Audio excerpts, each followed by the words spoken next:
కోతులు వచ్చినాయి ఇగో ఈడ ఆ, ఈడ ఇంత కుక్కపోయింది. అయ్యయ్యో ఇగో నీ లెక్క ఇంకెవరికి కూడా కరవద్దు అని చెప్పి చూసే బాధ్యత నాది.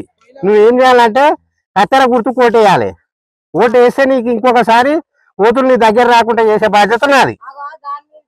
ఇగో ఈ గుర్తు కత్తెర గుర్తు కోటేసి గెలిపిర్రి, ఓతుల బాధలు నేను తీరుస్తా. ఓస్ నీ కథ సల్లగుండా. ఈ అన్నయ్య ఎత్తున ప్రచారం భలే గమ్మతున్నది కదా. ఈ ఊరు ఆ ఊరు అని తేడా ఏం లేదు.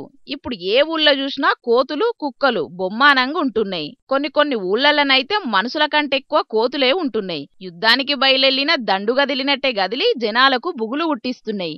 ఏకంగా ఎమ్మెల్యేలే అసెంబ్లీలో మాకు కోతుల తిప్పలు తీరువుండ్రని అడిగే పరిస్థితి ఉన్నదంటే ఇక సర్పంచులకైతే ఊళ్ళల్లా అదే పెద్ద పని అయితది. గందికే గీ ఏషం వేసినట్టున్నాడు ఈ అన్న. ఈ చింపాంజేషం వేసిన ఈ అన్న పేరు గుజ్జాల రామచంద్రారెడ్డి. యాదాద్రి భువనగిరి జిల్లా యాదగిరిగుట్ట మండలం గౌరాయపల్లి ఊరి సర్పంచ్ అభ్యర్థిగా ఆ లమ్మ గుజ్జాల గాలమ్మ పోటీ చేత్తాందట. ఇక మా అమ్మను సర్పంచ్గా గెలిపిస్తే ఊళ్ళే కోతుల తిప్పలు లేకుండా ఏత్తనని ఈ పని ముంగటేసుకున్నాడు ఈ అన్న.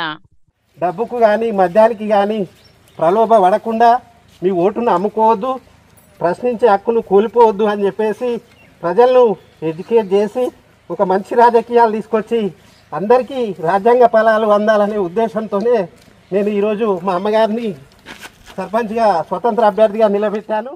సూపర్ అన్న, మంచి మాటే చెప్పినవు పో. మందుకో మనీకో ఓటు అమ్ముకున్నట్టయితే రేపటి కాలాన ప్రశ్నించే అవకాశం ఉండకుంటైతది. కాబట్టి గ్రామ పంచాయతీ ఎన్నికల్లో ఓటర్లెవ్వలు ఏ ప్రలోభాలకు లొంగకుంటా ఎవలైతే మీ కష్టాల్లా సుఖాల్లా తోడుంటారు, ఎవలైతే మీ ఊరిని అభివృద్ధి చేత్తరని మీకు అనిపిత్తదో అసొంటి అభ్యర్థికే ఓటేసి గెలిపించుకోండ్రి. మీరు ఓటేసింది ఎవలకు తెలియదు కాబట్టి ఎవలకో భయపడో ఇంకేదో అయితదనో మాత్రం ఓటెయ్యకుండ్రి. ఏమంటున్నాం, సరేనా?